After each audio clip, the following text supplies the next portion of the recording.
maybe we should follow on to that with skipping over to the question about how federal facilities can better consider transit and housing that's going to be affordable to federal workers when looking for facility locations. Jay, do you want to take a shot at that? I mean, I think the example we just heard would be one that, in my mind, would be from the beginning a very questionable issue, as I outlined it. I actually think, you look at the Marx Center going in Alexandria. You're moving. I spent years in this region trying to deal with reducing congestion. One of the huge problems, everyone's got an issue with waiting in traffic, sitting in traffic, from whatever direction you come. We see a huge change every morning of people going from the east to the west to the jobs, and then back over to the east, this region divided that Brookings talked about years ago. So we spend years through the Council of Governors trying to encourage people to think about putting jobs in activity centers, in either designated, existing, mixed use, sometimes more commercial than others, but activity centers, trying to balance the jobs across the region, trying to create affordable housing. Some of the best solutions, affordable housing in the West, in the core, and jobs in the East. And then you have the federal government, DOD, actually come through and do BRAC, and it's the #1 decision that screwed up the whole region in terms of congestion. And it's about to be felt later this year, because 95 is going to be a parking lot. If you've seen that massive building, it is going to be a parking lot. All the studies say it will be a parking lot on 395. And it's not the only one. So this isn't just an issue of musical chairs of jobs through the region. The goal should be the federal government should be a catalyst for creating a quality of life and creating communities. And that doesn't mean it has to be right in the core, by the way. It could be a mixed-use center further out. I'm fine. It doesn't have to be the core. But it has to be a place where you're talking about a plan that a local government is willing to implement, taking advantage of taxpayer investment, and that transportation is a part of the plan. Exists or is going to be part of the plan before the people arrive. And that is not what happens. In fact, too often you have an arbitrary decision to put something in a rural place, and then a post ad hoc decision about how to adapt to it. And that wasn't the original plan. And as a result, you get far more congestion. I know we're going to get to your executive order, the president's executive order. It's a great executive order. It's just somebody needs to do it. It says all the right things. It takes into account energy and transportation and housing. But those have to be quantified and factored into the decisions so that the use of the federal government as an anchor, to facilitate what the region actually needs to have happen to reduce congestion, to reduce energy use, to provide affordable housing throughout the region in a balanced way, to provide jobs on the east near some of those underutilized metro stations. It all has to be taken into account and not find places like the Marx Center where all the jobs are taken out of, and of course they're taken out of 17,000 of them, taken out of Crystal City. I'm fine with jobs leaving Crystal City if they go to places that have transit and where those jobs will be used to facilitate a quality of life in a mixed-use community. So I'll defend my defense colleagues in only in one sense, that on the one hand, with respect to, for example, the Naval Air Station at Patuxent, Pax River, and Aberdeen Proving Ground, that the whole goal of BRAC was to move people out of what, by defense terms, is outlying locations onto existing military facilities. And from a portfolio management perspective, that's the right thing to do, to concentrate as much as you can in facilities that you already own. And for the military, the vast majority of those, predominant number of those facilities are in rural outlying areas. I mean, I was at Fort Benning, and if Columbus, Georgia is the nearby metropolis, that's about as close as it gets.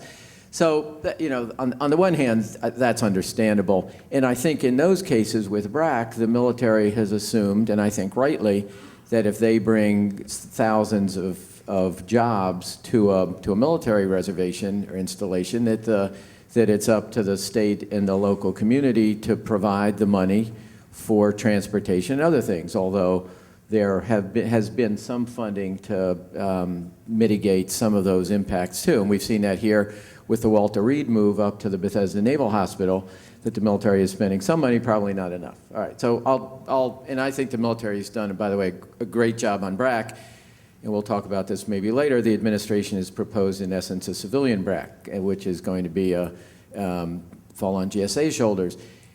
The Mark Center I'm not going to defend at all, because I believe under the guidelines of this administration, I think it would have been very difficult for GSA to have made the decision to lease the Mark Center for that particular defense function. There is one other issue that Mark Center raises, whether, it's not near Metro, took people from a Metro or from a TOD location to a non-TOD. But we also have one other issue which we're trying to deal with, which are the security requirements that Defense Department facilities have. And the DOD this year has indicated, and we're working with them, that we're going to try to mesh, when they have a facility off of a military installation, our security standards and theirs. Because one of the things that drove the Mark Center decision, as I understand it, was before I was here, was the requirement for DOD, and a very hard requirement, that they get a certain setback, and there aren't very many locations. And certainly you don't want transit-oriented development to have a bunch of buildings set back 80, 100 feet from the street. So in those senses, we've got to do something about the force protection requirements that DOD enforces. But I think we're going to make some progress on that, and I think the administration standards on location will also go a long way toward making sure that we don't, in areas like this, make those kinds of decisions again. One other issue I'll just note is outside of Washington, we have a location decision, I don't want to call it a debate going on in another area of the country right now.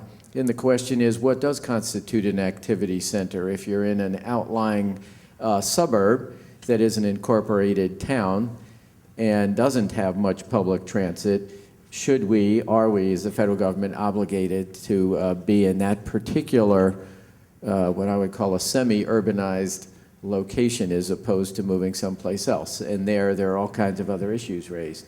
And finally, just to put it on the table, one of the things that we are all going to have to deal with, because most people in this room are true believers in smart growth. I know most of you from the various jobs I've not been able to hold very long. There is going to be a transit-oriented development location in most metropolitan areas, by definition, is a more expensive location, at least on rental rates, and for good reason, because they're more desirable locations. Well, that's a premium in some cases worth paying, and in other cases we're going to be under intense scrutiny, particularly in this fiscal climate, for having made any decision that adds a couple of pennies or $1 a foot a year to the federal leasing cost, which is a big cost. Doug, I do want to follow up, though, because the rent caps and the cost issue is a big one in terms of, it's sort of this question of how you're accounting for what costs. I would say, as a nonprofit, that frequently private sector is able to externalize a lot of costs to everybody else, so that it can minimize its out-of-pocket costs. But the federal government is going to feel a lot more of those costs of the traffic congestion or pollution and those sorts of things. And that's what the sustainability order seems to be trying to do, is to internalize those costs and sort of create a sustainable economy. And maybe from a business perspective, you could give some of your thoughts on that as well. From a developer's perspective, Bob hit on the key issue. I mean, if we're offering a site that's in Bethesda on the Red Line, or in Nome on the Red Line, or, we unfortunately don't have stuff in the Roslyn-Boston corridor. We should, but we're not that smart a developer.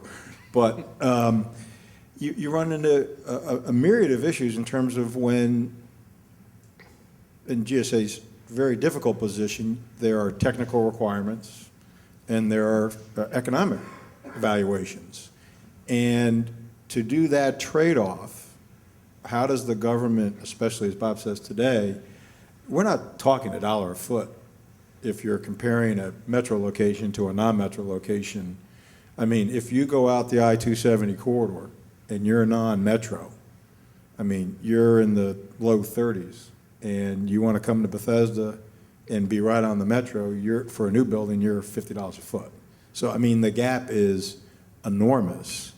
And then I'm trying to send you a signal about where you need to go on your. I got it. I completely got it and was trying to ignore it. And then you take what's happening now with one particular solicitation, which is the Department of Homeland Security, where they opened it up into a metro, a multi-jurisdictional competition. And so you've got these rent cap differences that, in Maryland, just for Bob, correct me if I'm wrong, Maryland, I believe, is about $34 a foot. Northern Virginia is 38, and the district is 49. So basically, if someone in Maryland can make prospectus on Homeland, they're going to go to Maryland. Because by definition, I could be wrong, Bob probably can't comment, but I think in this fiscal environment, saying I'm going to pay $4 a foot more because I want to be in the Raleigh and Boston corridor, or $15 a foot to be in the district. And I think there is a lot of competing and conflicting objectives to get where I think everybody wants to go. It's nice to have an executive order that says all these things are important.